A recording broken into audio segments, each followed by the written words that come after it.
அது நம்ம எதுவுமே ஜோசியம் சொல்ல முடியாது. அவங்க சேருவாங்களா, இவங்க சேருவாங்களா, இது நடக்குமா நடக்காதா, நம்ம எதுவுமே சொல்ல முடியாதுங்க. இன்னும் 1 வருஷம் இருக்கு. நேற்று தேமுதிக பொதுச் செயலாளர் பிரேமலதா செய்தியாளர் சந்திப்பின் பொழுது திடீரென தேமுதிக நிர்வாகி ஒருவர் அதிமுகவுடன் கூட்டணி வேண்டாம் என கத்தியதால் சிறிது நேரம் பரபரப்பு ஏற்பட்டது. ஆல்ரெடி நம்ம ஒரு கூட்டணியில் உங்களுக்கு தெரியும். அதனால நிச்சயமாக மகத்தான கூட்டணி அமையும். பாபர் வெற்றி பெறும். இப்போது பிஜேபி அதிமுக சேர்ந்தாக்க நீ சேருவீங்களா? அது நம்ம எதுவுமே ஜோசியம் சொல்ல முடியாது. அவங்க சேருவாங்களா, இவங்க சேருவாங்களா, இது நடக்குமா நடக்காதா, நம்ம எதுவுமே சொல்ல முடியாதுங்க. இன்னும் 1 வருஷம் இருக்கு. அந்த 1 வருஷம் கழிச்சு யார் கூட சேர்றாங்க, எப்படி கூட்டணி அமைய போகிறது என்பதெல்லாம் இப்ப பிப்ரவரியில இருக்கும். அடுத்த பிப்ரவரி உங்களுக்கு தெளிவாக நாங்கள் பதில் சொல்லுவோம்.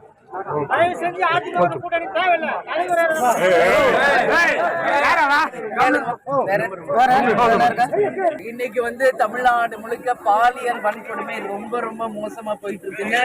தமிழ்நாடு நம்ம தலைகுனிவு பார்க்க வேண்டிய ஒரு நிலைமை. சரிங்களா? மாணவி முதல் கொண்டு முதியவர்கள் வரைக்கும் இன்னைக்கு பாலியல் கொடுமை நடந்துட்டு இருக்கு.